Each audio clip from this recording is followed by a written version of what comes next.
Un grand angle qui nous donne l'occasion d'accueillir sur le plateau du 64 minutes Alain Berset.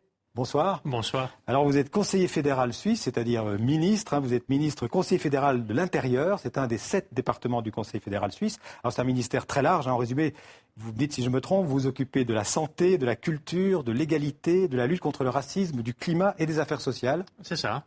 Alors on va parler avec vous de culture essentiellement, on n'aura pas le temps de parler tout le reste, de la langue française qui est parlée par environ 1 800 000 Suisses, de l'immigration, de l'image de la Suisse dans le monde et de l'inévitable secret bancaire, ce sera pour tout à l'heure. Mais d'abord une question sur la Suisse et les Suisses. Alors la Suisse est un pays à la fois très connu dans le monde, la marque suisse est connue et en même temps un pays très méconnu.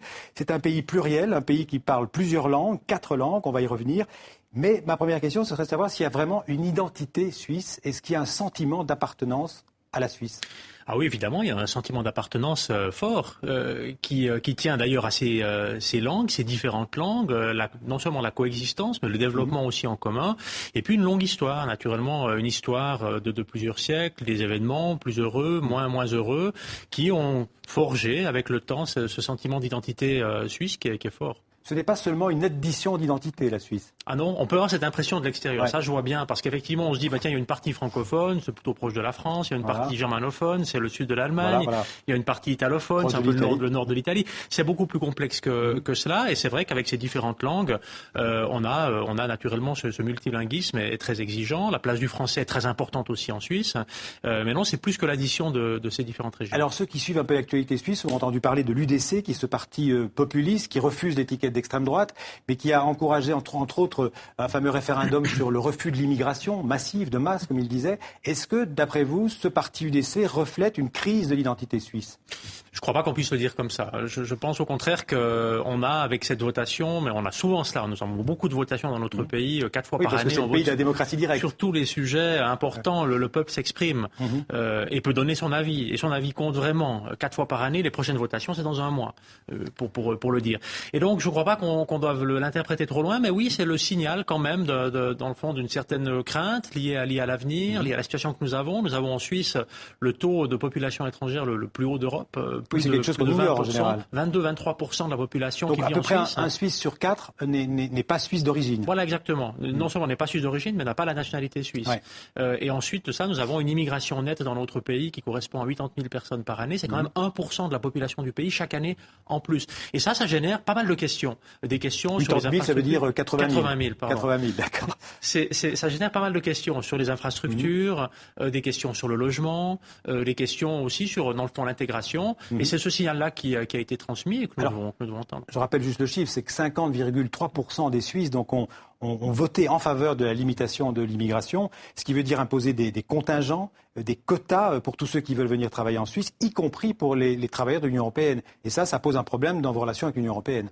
Oui, on est évidemment en train d'analyser ce que ça signifie concrètement. Ce qui n'a pas été remis en cause avec cette votation, c'était la volonté d'entretenir des relations stables et étroites avec l'Union européenne. Nous avons maintenant 120 accords qui nous lient à l'Union européenne, qui ont permis de stabiliser ces relations. Ce qu'on appelle les accords bilatéraux. Il y a 7 grands groupes. Et c'est vrai que la question européenne et la relation de la Suisse à l'Union européenne est au cœur de notre réflexion parce que nous avons beaucoup de contacts depuis toujours d'ailleurs. Il y a une longue histoire des contacts entre les pays européens et la Suisse. La Suisse est un carrefour au cœur de l'Europe et ça va pas s'arrêter. Au contraire, c'est aussi naturellement. Mais vous êtes au cœur de l'Europe en même temps en votant un référendum, en faisant adopter un référendum tel que celui-là, c'est quand même quelque part un coup d'arrêt à la libre circulation. On va voir ce que ça signifie concrètement. Ce qu'il ne faut jamais oublier, c'est que c'est un texte qui a été déposé par 100 000 citoyens, qui a été ensuite adopté par une courte majorité de la population. Il y a aussi une courte minorité ou une grande minorité qui n'en souhaitait pas. Et oui, en Suisse, effectivement, les citoyens peuvent voter sur tout, y compris sur ces questions-là. Ça doit nous interpeller, ça doit aussi, dans le fond, nous faire avancer dans nos réflexions politiques. Mais c'est vrai qu'on est le seul pays, disons, dans lequel ça se passe comme ça. Parce que ça et ce qui m'a beaucoup frappé ces dernières semaines, c'est qu'à chaque fois qu'on a parlé de cette discussion dans d'autres pays, j'ai beaucoup de contacts aussi en Allemagne, chaque fois on m'a dit, s'il y a eu une votation de ce type-là chez nous, on ne sait pas exactement exactement ce que ça donnerait non plus. C'est possible. En attendant, c'est quand même une Suisse coupée en deux, parce que la partie francophone du pays a voté majoritairement contre, et la partie alémanique, la partie allemande, a voté majoritairement pour. Donc c'est un pays assez divisé aujourd'hui. Pas vraiment. C'est plus compliqué que ça. En réalité, les villes, notamment les villes, ont voté contre cette initiative. Ce sont plutôt les régions en campagne qui l'ont accepté. Mais c'est encore même plus complexe que cela. Donc non, on a une Suisse, dans le fond, qui est très diversifiée, y compris dans son vote, sur une telle initiative. Vous comprenez la réaction des Européens qui ont exclu la Suisse du programme Erasmus, des échanges d'étudiants, du programme de recherche Horizon 2020 ? C'est assez normal quelque part. Bon, normal, c'est pas moi de juger. Ce que je peux dire, c'est que ça nous pose naturellement des difficultés. Que, en tout cas, je crois qu'on n'avait pas le droit de notre côté d'être surpris lorsque ça s'est produit, parce que nous savions déjà avant la votation que ça pourrait avoir des conséquences. Ce qu'il faut maintenant, je crois, c'est dans le calme, d'abord savoir que rien n'a changé. La libre circulation pleine et entière s'applique à la Suisse encore pour les 3 prochaines années. Et durant ces 3 années, nous avons, dans le fond, le devoir, je crois, de voir comment appliquer cette initiative et comment le faire dans l'intérêt de la Suisse, mais aussi naturellement dans l'intérêt des très bonnes relations que nous avons avec nos voisins. Alors justement, encore un dernier mot là-dessus. Christophe Blocher, donc le patron de l'UDC, a dit il y a quelques jours, je crois, que si l'Union européenne supprimait les fameux accords bilatéraux que la Suisse a signés avec l'Union européenne, ce ne serait pas très grave, que la Suisse pourrait s'en passer.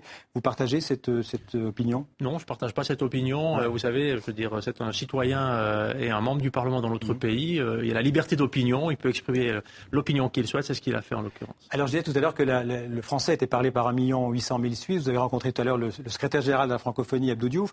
Est-ce que la langue française est menacée aujourd'hui en Suisse ? J'ai entendu dire que dans certaines régions alémaniques, on voudrait peut-être supprimer l'apprentissage du français dans les écoles primaires. Alors d'abord, nous sommes très attachés évidemment au français parce que c'est aussi un lien historique très fort avec non seulement avec la France, mais avec l'ensemble de la francophonie.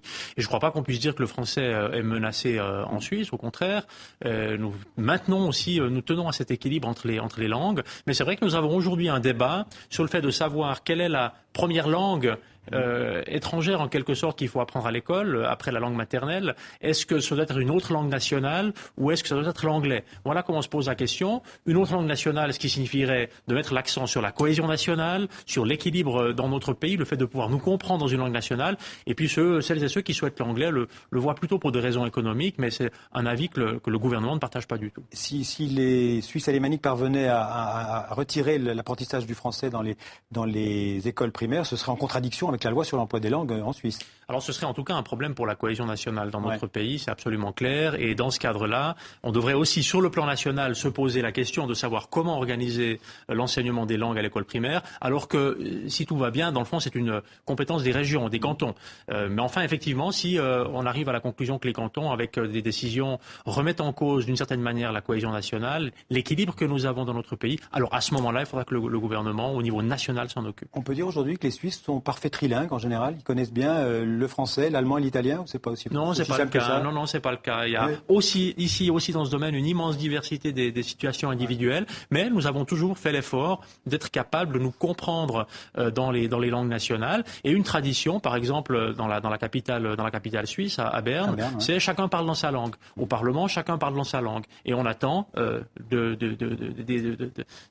l'autre traducteur ou des autres personnes qu'ils comprennent au moins ce que l'on dit. Donc c'est dans le fond une situation dans laquelle chacun parle sa langue et on se comprend. Il faut rappeler qu'il y a 4 langues nationales, l'allemand, le français, le romanche et l'italien, et 3 langues officielles. Oui. L'allemand, le français, ça veut dire que les documents sont traduits en 3 langues. Voilà, en français, en allemand et en italien. Mais pas en romanche. Le romanche est une langue qui est parlée dans le canton des Grisons, à l'est de la Suisse, et qui est parlée par environ 50 000 locuteurs. Alors parlons un peu de culture, vous avez participé, la langue est aussi évidemment partie prenante de la culture, vous venez de participer, vous allez continuer à participer au Forum de Chaillot, qui est organisé en ce moment à Paris par la ministre française de la Culture, Aurélie Filippetti. C'est un forum sur l'avenir de la culture en Europe, on en voit quelques images pendant qu'on se parle. Quelles sont les ambitions de la Suisse en matière de culture ? Parce qu'à nouveau, il y a au moins 3 cultures différentes en Italie. Donc vous représentez le gouvernement fédéral, donc vous représentez les cultures de la Suisse. Oui, en tout cas sur le plan... Quand vous allez participer à ce genre de forum. En tout cas, oui, bien sûr, en tout cas sur le plan linguistique, et avec la Suisse, avec toute sa complexité sur le plan linguistique et aussi sur le plan culturel. Mais enfin, justement, et encore plus fortement dans un pays comme la Suisse, que signifie la culture ? Qu'est-ce qu'on peut développer comme politique sur le plan culturel ? Et ce que nous souhaitons faire, c'est élargir au maximum l'accès à la culture à nos concitoyennes et à nos concitoyens. Et on constate que cet accès à la culture est encore plus essentiel dans un pays multilingue. Et du coup, On a parlé de la Suisse aujourd'hui, mais on a aussi parlé de l'Europe. Et l'Europe, avec un nombre assez important de langues, de cultures et de langues différentes, a aussi ce besoin de garantir un accès à la culture aussi large que possible. Et après, il faut parler très concrètement. Nous mettons en place actuellement en Suisse un programme jeunesse et musique pour soutenir, encourager l'accès à la musique des jeunes. Nous mettons en place des programmes d'encouragement de la lecture. Naturellement, il y a tout de suite derrière la littérature, les langues. On met aussi en place un programme pour garantir les traductions littéraires dans le pays. Vous savez, quand vous avez un écrivain qui écrit en allemand, c'est aussi intéressant pour les francophones en Suisse de pouvoir le lire. Et donc, la traduction littéraire à l'intérieur même du pays est un élément important. Et à ce forum, là, je disais, parce que vous n'avez pas représenté les francophones de Suisse, vous avez représenté la Suisse dans sa diversité. Évidemment, mais je l'ai fait en français. Voilà. Et qu'est-ce que vous attendez en fait des autres? Qu'est-ce que la Suisse a à dire à l'Europe d'un point de vue culturel, et qu'est-ce que la Suisse attend de l'Europe d'un point de vue culturel? Je crois que ce que nous avons à dire d'abord, c'est qu'effectivement la participation à la culture, la participation culturelle du plus grand nombre, ça doit être un enjeu dans les politiques publiques pour l'ensemble des pays européens, pour l'Union européenne aussi en tant que telle, comme ça l'est d'ailleurs pour la Suisse. La culture fait partie de la démocratie, de la défense de la démocratie. Exactement, et c'est un autre élément, c'est la démocratie. Il n'y a pas de pays pluriculturel ou multilingue qui ne puisse pas se développer et bien fonctionner et bien respecter ses minorités s'il n'y a pas un très large accès à la démocratie. La Suisse est une sorte de laboratoire démocratique.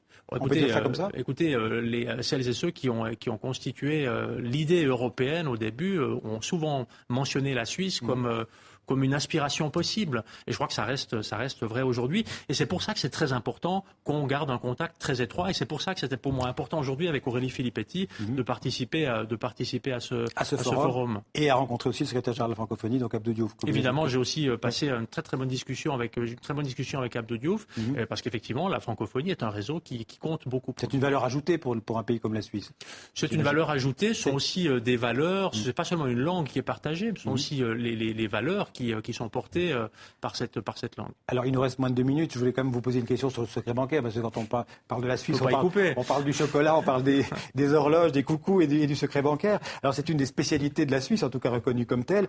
Il est de plus en plus remis en cause. Quel est l'objectif de la Suisse? Vous allez accepter ce qu'on appelle l'échange automatique d'informations entre les administrations fiscales des différents pays? Nous collaborons de manière très étroite avec les travaux qui sont en cours à l'OCDE.